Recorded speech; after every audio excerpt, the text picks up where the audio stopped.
ओं भद्रं कर्णिभिः शृणुयाम देवाः भद्रं पश्येमाक्षभिर्यजत्राः स्थिरैरङ्गैस्तुष्टुवांसस्तनूभिः व्यसेम देव हितं जदायुः।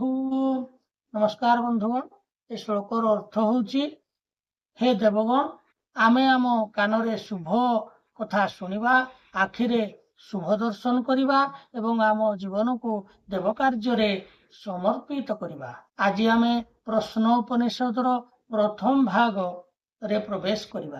प्रश्न उपनिषद होची भारतीय ज्ञान परंपरार एक अमूल्य ग्रंथ। आज प्रथम प्रश्न उपरे आलोचना करिबा। प्रश्न उपनिषद एक ग्रंथ नुहे बरं जीवन और सृष्टिर रहस्य खोजबार एक महायात्रा।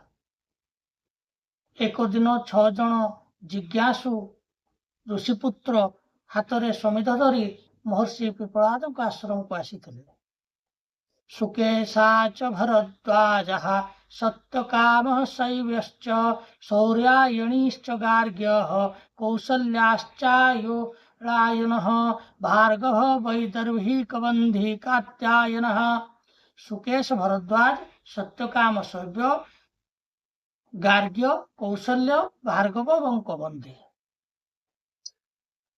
महर्षि सेमानकर आंतरिकता देखि कहउचंती तान सो हवाच भूय एव तपसा ब्रह्मचर्येण श्रद्धया संभश्चरम संभच्छत यथा काम प्रश्नात् पृच्छत।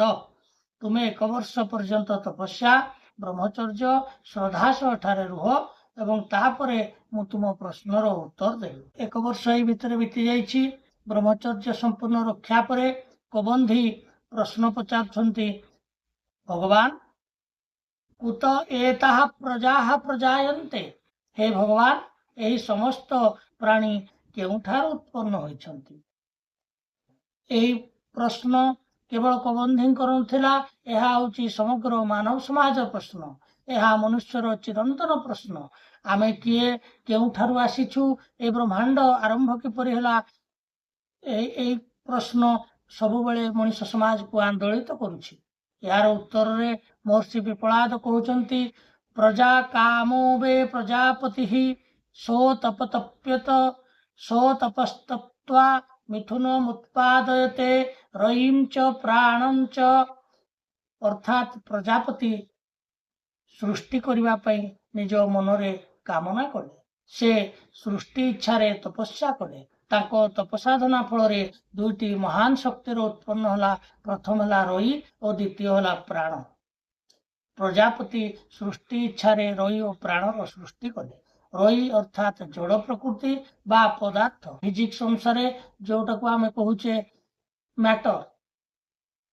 प्राण अर्थात जीवन शक्ति। महर्षि पुणी कहउचंती, आदित्यो हवै प्राणः रईरेव चंद्रमाः। सूर्य प्राणर प्रतीक, चंद्र रईर प्रतीक। उपनिषद ठारे हमको गभीर सत्य शिखाए। केवल शरीर थिले जीवन नहीं, केवल चेतना थिले जगतर प्रकाश नहीं। जेतेबेले पदार्थ और प्राणर मिलन हुए सेतेबेले सृष्टि हुए। आम शरीर होउची रई। आम शरीर भितरे जीवन शक्ति होउची प्राण। शरीर नष्ट हो जाई पारे, किंतु प्राणर उत्स परमात्मा। सेथिपाई उपनिषद आमको बाह्य जगतरु अंतर्जगत को यात्रा करने को आह्वान करे। आज ही प्रथम प्रश्नरु आमे जानिले सृष्टि रो मूल रही रई और प्राण। तपस्या और श्रद्धा बिना ज्ञान प्राप्ति संभव नुहे। जीवन केवल देह नुहे, एक चेतनार प्राण। याकू सरल करी बुझिबाकू गले आमे जानि परिबा। धरि नियंतु गोटे दीप अछि, दीपरे सलिता अछि। दीप होउची रई बा जड़ पदार्थ। से सलितारे जो अग्नि संयोग कला परे जात होउची आलोक, से होउची चेतना। से सलिता और अग्नि होउचंती सूर्यर प्रतीक। तो रई और प्राण, प्राणर प्रतीक होउची सलितारे थिबा अग्नि और दीप होउची रई। जेपरि रई होउची वाद्ययंत्र एवं वाद्ययंत्र बाहरुवा मधुर स्वर होउची प्राण।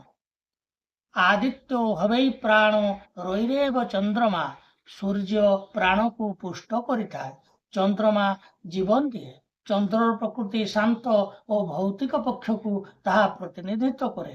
ସୂର୍ଯ୍ୟ ବିନା ଜୀବନ ନାହିଁ। ସୂର୍ଯ୍ୟ ସକଳ ଶକ୍ତିର ଆଧାର। ବର୍ଷ ଚକ୍ର ବିଷୟରେ ଆହୁରି ମହର୍ଷି କହୁଛନ୍ତି, ଶମ୍ଭୋଶ୍ଚରବେ ପ୍ରଜାପତି। ବର୍ଷର ଉତ୍ତରାୟଣ ଓ ଦକ୍ଷିଣାୟନ ଦୁଇଟି ପଥ ଅଛି। ଯିଏ କେବଳ ଭୌତିକ କାର୍ଯ୍ୟରେ ଲିପ୍ତ ରହେ ସେ ଫଳ ଭୋଗ କରି ପୁଣି ଫେରିଆସେ, କିନ୍ତୁ ଯେ ଜ୍ଞାନ ଉପାସନାର ପଥରେ ଚାଲେ ସେ ଉଚ୍ଚତର ଚେତନାକୁ ପ୍ରାପ୍ତ କରେ। ଆଧୁନିକ ଜୀବନ ପାଇଁ ଏଇ ଗପରୁ କଣ ଶିଖୁଛନ୍ତି? ଆଧୁନିକ ଜୀବନରେ ଆମେ ବାହ୍ୟ ସଫଳତା ପଛରେ ସବୁବେଳେ ଦୌଡୁଛୁ, କିନ୍ତୁ ପ୍ରଶ୍ନ ଉପନିଷଦ ଆମକୁ ସ୍ମରଣ କରାଇ ଦଉଛି ଜୀବନର ସତ୍ୟ ବାହାରେ ନୁହେଁ, ନିଜ ଭିତରେ ଅଛି। ଜୀବନର ଶାନ୍ତି ମଣିଷ ତା ଭିତରେ ପାଇପାରିବ। ବ୍ରହ୍ମାଣ୍ଡ ବାହ୍ୟ ରହସ୍ୟକୁ ଖୋଜେ, ଉପନିଷଦ ମନୁଷ୍ୟର ଅନ୍ତର୍ଜଗତର ରହସ୍ୟକୁ ଖୋଜେ। ପରବର୍ତ୍ତୀ ଭାଗରେ ଆମେ ଜାଣିବା ମନୁଷ୍ୟ ଶରୀରକୁ କେଉଁ ଦେବତାମାନେ ଧାରଣ କରନ୍ତି ଏବଂ ସେମାନଙ୍କ ମଧ୍ୟରେ ଶ୍ରେଷ୍ଠ କିଏ। ଏହି ରୋମାଞ୍ଚକର ପ୍ରଶ୍ନର ଉତ୍ତର ପାଇଁ ପରବର୍ତ୍ତୀ ଏପିସୋଡ ପର୍ଯ୍ୟନ୍ତ ଜିଜ୍ଞାସୁ ରହନ୍ତୁ। ଯଦି ଆଜିକାର ଏପିସୋଡଟି ଆପଣଙ୍କୁ ଭଲ ଲାଗିଛି ତେବେ ଲାଇକ୍, କମେଣ୍ଟ, ସେୟାର କରିବେ ଏବଂ ସବସ୍କ୍ରାଇବ କରିବେ।